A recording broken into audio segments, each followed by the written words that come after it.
muburundi abaririmbyi benshi ntibagura imbibe ngo asohoke jewe projet mfise ndafise projet yuko dufate nshoboye gukora indirimbo nka zitatino nkagira management ndonse kubera ibintu byose biterwa n'umuntu muri ko murakora ni udafise management biragoye kwibako kugira iki gusohoka igihugu n'ama dépenses menshi ariko bikunze vraiment jewe indirimbo imwe zibiri no cansohoka igihugu nkaja Tanzania Rwanda Uganda mu bihugu twegeranye akora ama featuring nkagura imbibego kwese atajibona zo kwagura umuziki nizo gukora featuring no kora mu ntuzenya mu studio hanze sivyo ego nagomba ndakubaze ico kintu cha management sinabwa gishikire mugareka ncenda gisimbira ko ubwo nyene mbona nagomba ndakubaze izi ndirimbo umaze gukora uburyo ni wewe wimenya ikintu cyose ni uri kurimenya cyangwa ari umuntu ari nyuma nta muntu numwe kwera ari nyuma ni jewe ndiko ndisacrifice kugira ngo tarayi wanje ndabukunge no iduza ni uri kurimenya kandi aha muntu turafise label zizwi no ndashobora kuvuga zitatu canke zine zitanu gutyo zizwi kabisa zizwi zafasha abarimvyi benshi barava ngaha baragera hajya nubwo novuga ati ntibarashika neza mugabo at least barafise aho bigejeje nihere bubona mu Burundi uvuga ati kabisa this it can be a good door kuri jewe umuryango ndawinjiriyemo kabisa noshika je mu Burundi amarebo ndahabona je nta rebo mbona kweri nare mbona kweri kirakora dufate novuga ko nifuza ko twokorana hago nkeneye mu manager yigenga kwa amarebo giye kuraba baririmvye ko bararirimba mwo baricaye nta bintu bishasha bariko baraduha ni ibintu vyo ngaha nyene ibintu bidasohoka igihugu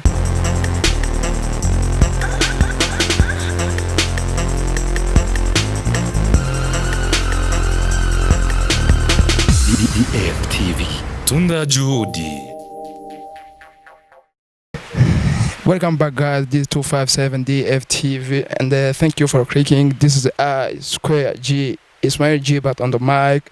Behind the camera ni gihungu cirabura citwa Olivier King Pro. No musirenje no mutipara ntazi namwe sinzi ko muziki renga.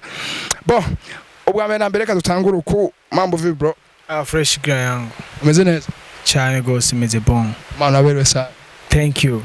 Bo ku bantu baze kwatukurikirana Jesse ndakoze ikirenga nabo ndibaza ntibakoze ikirenga kubera umengura umushasha kuntu ku bantu bari kwatukurikirana ninde turi kumwe muri kumwe na Black Lion andi mazina basanzwe banyita Guitar Landry Black Lion niyo name yawe iwe ya stage Black Lion ninde Black Lion ovuga ni umuririmbyi aririmba style ya R&B numuririmbyi mushasha ariko asanzwe ibintu by'umuzika bimaze mu gihe nk'abantu bamumenyereye mu pre musique ya 2012 comme ça serukira ya Muyinga yego Black Lion umunyamuyinga w'umunyamuziki cyane atamenyereye muri industry y'umuziki nyene nk'umuririmbyi nyene mugabo urumva no muri 2012 yari yaserukira ya Muyinga ku bantu mwabiri ko murabikurikirana mwaramubonye Black Lion ninde no Muyinga twavyumvise no mwana wa kangahe afite imyaka ingahe yizibiki twashaka tubanze tumenye Black Lion uwari we twamaze kumva ni gitare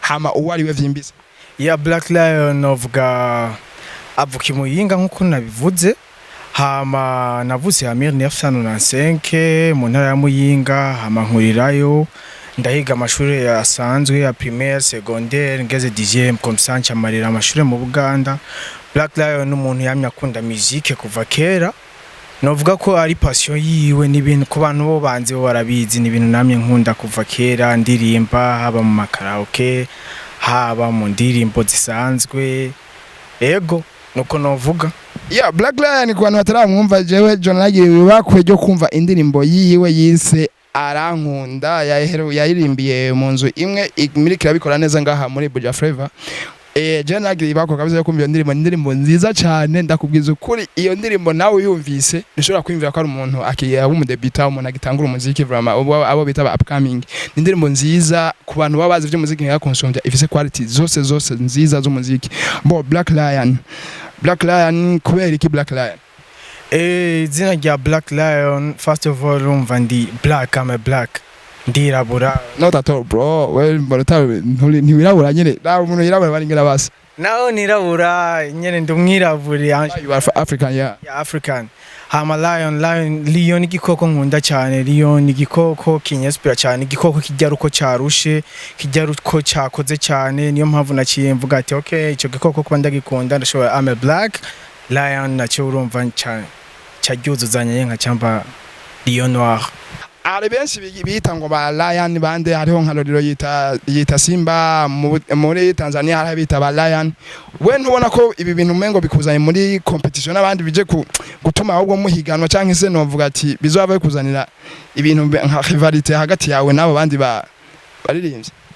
Je numva umuntu umwe izina agitwa bivanye n'ikintu kanaka. Umva ntushobora kuyita dufate nk'ubu sinayo gushobora kuyita ngo black dog kubera imbwa sindayikunda. Imbwa sigikoko kimfasha urumva je sinagise kubera ngo ari abandi bantu ngo bitwa basimba. Je haro n'abandi nzanumva nko mwibarabara lion iki kubera izina giwanje gikirundi basanze banyita gitare. Gitare urumva sanzwe harimo ikintu c'intare uravyumva. Niyo mpamvu naciye nitwa black lion. Yeah. Ya we ntabwo uvuga ufise uvuga ati bo jewe ndi intare nubwo hari izindi ntare birazisha jewe ndi intare yirabura. Je ndi intare birashoboka ko hariho ahubwo utundi dutare dutoya. Je ndi intare yuzuye. Aha. Je ndakubwiye bigiye gukomera. Bon nagomba ndakubaze rero Black Lion indirimbo yawe naraye numvise ni indirimbo ya mbere canke indirimbo je kubera bon narahize nagiye YouTube ndahiga Black Lion ndahiga ndabura. Indirimbo yawe arankunda ni indirimbo yakanga?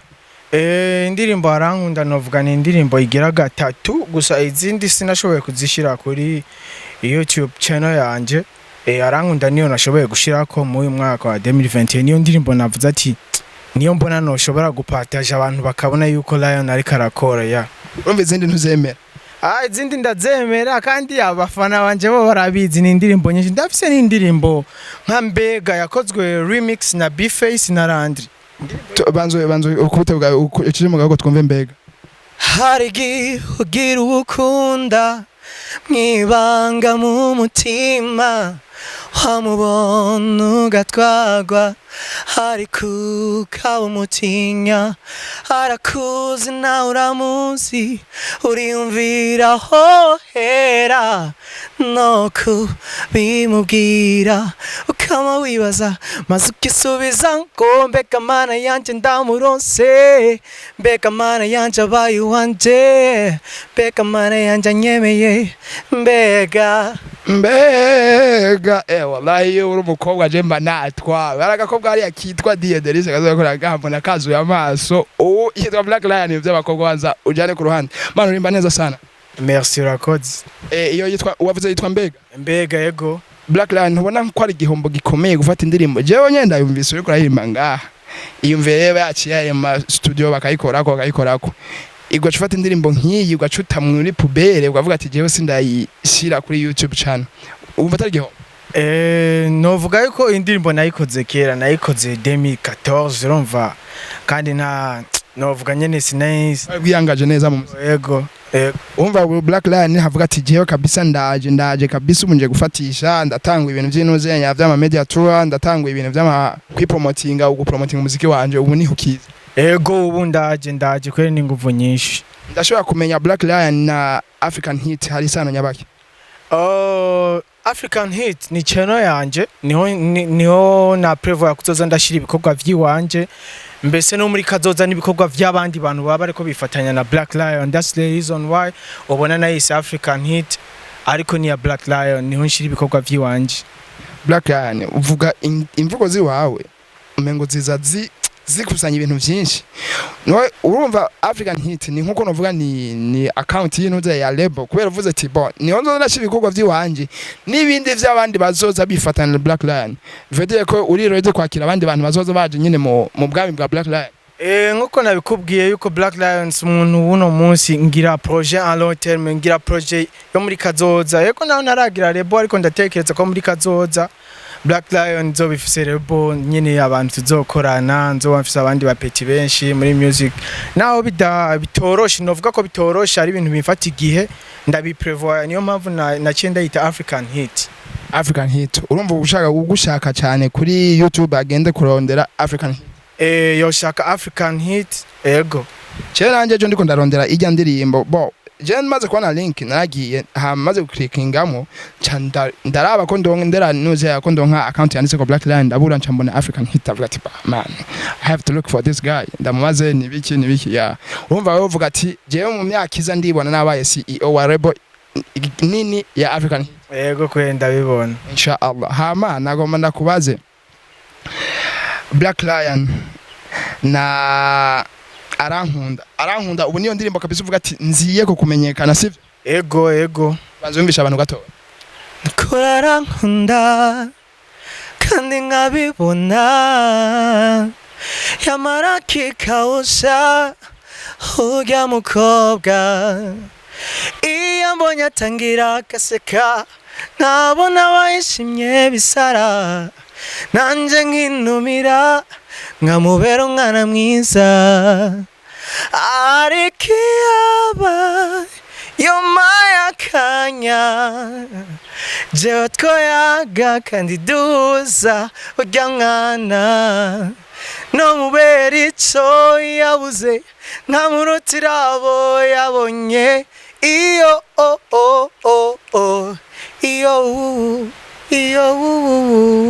iyo irijwe mana numvise na Black Lion ndaki man urarimba from ewala umengo no kubana pressure bon ngoma ndakwazira ikintu ico kibazo benshi barakunda kwibaza uhava nawe wimvira ati ni kubera iki akimba jijobu je ndakunda iki kibazo ndakibaza namaze kumva umuntu uwariwe Black Lion ico kibazo wewe wumva ko nkikana iko kibazo bwa mbere ndashaka kubaza wewe kugira winjiye mu muziki kubera abantu benshi barashobora babituma na adolescence akaza bumva ngo nawe nshaka kuririmba mugabo adafite inspiration adafite icyo ashaka gushikako kwanza avantu wewe kugira winjiye mu muziki nikiye cyumva cyakuje nikiye cyagupushije kuvuga ati ba I have to start music. Je numva novuga musique ni ibintu nakuriyemo kubera nkiri umwana mfise imyaka 4 nari ndi muri chorale y'abana pritare njamo y'abakuze ngeze witiyeme ndafise umuntu yamfashije kujya muri music deep cyane umuntu numu bro wanje ego n'ubuntu bacana umuntu bita Thierry niyo muntu yamfashije kujya deep muri music aramfasha aranyigisha gitari aranyigisha kuririmba nuko arangorora nyuma yaho ndabikunda cyane numva why kubera ikintu nanje ntuze ndandika indirimbo ziwanje muri kazoza nkazo umuririmbyi nanje akomeye ndatangura kwandika izindi indirimbo ndiko ndasohora ubu ni indirimbo nanditse kera cyane urumva ni ibintu natanguye kera ari izindi ndafise indirimbo nyinshi nanditse ego yeah bo abenshi bozamva ngo ndafise umidore wanje ndafise umuntu novuga umu inspirateur umuntu yanyispire wewe umuntu akwenspire muri music ni inde umuntu uvuga ati kabisa reve yanje no kumera nkuri amtipe Jevre umuntu nkunda cyane wa mbere nkunda cyane kunge naririmba wa mbere vraiment ni kidumu ndamukunda ndakunda n'umuntu novuga yuko aranyuzuza muri music arrangement yiwe ndayikunda vraiment niwo muntu no mu idore wanje kweri ni byiza ko ufise n'umu idore nyene abantu benshi baramukunda ya bo hama Black Lion nagomba ndakubaze ikindi kintu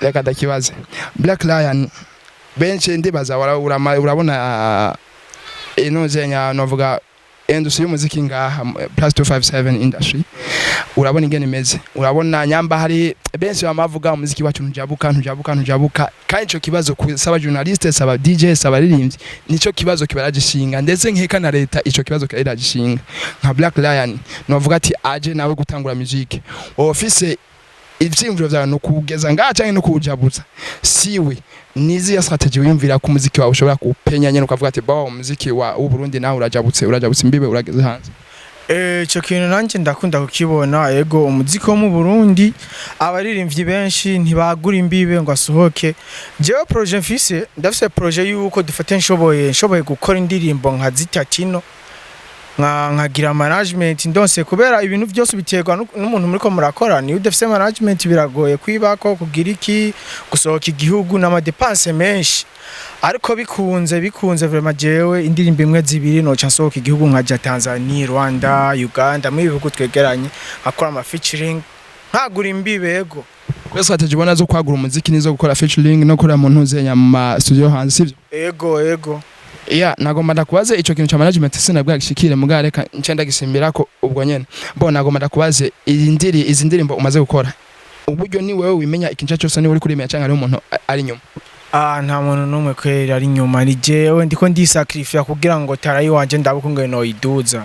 Okay, ni uri kurimenya. Kandi aha muntu turafise label zizwi no ndashobora kuvuga zitatu canke zine zitanu gutyo zizwi kabisa zizwi zafasha abarimvyi benshi barava ngaha baragera hajya nubwo novuga ati ntibarashika neza mugabo at least barafise aho bigejeje ni herebo ubona mu Burundi uvuga ati kabisa this it can be a good door kuri jewe umuryango ndawinjiriyemo kabisa noshika. Je mu Burundi amarebo ndahabona je nta rebo mbona kweri. Nare bombo na kweri kirakora dufate novuga ko nifuza ko twokorana. Hago nkeneye mu manager yigenga. Kwa amarebo giye kuraba baririmvye ko bararirimba baricaye nta bintu bishica bariko baraduha. Ni ibintu vyo ngaha nyene ibintu bidasohoka igihugu.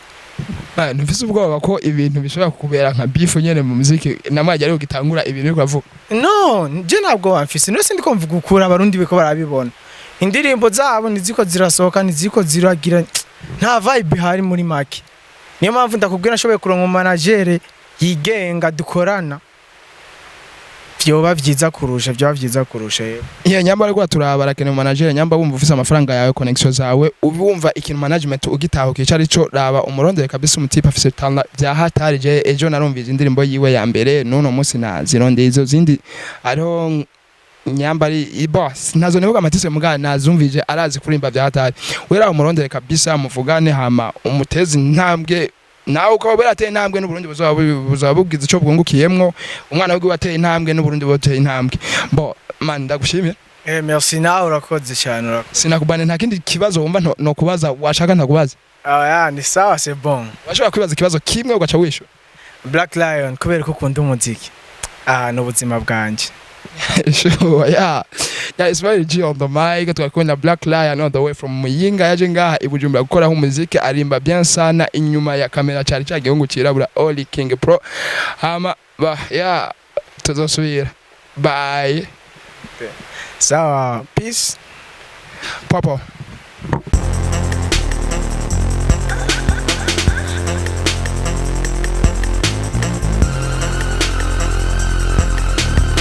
DDF TV Tunda Juhudi.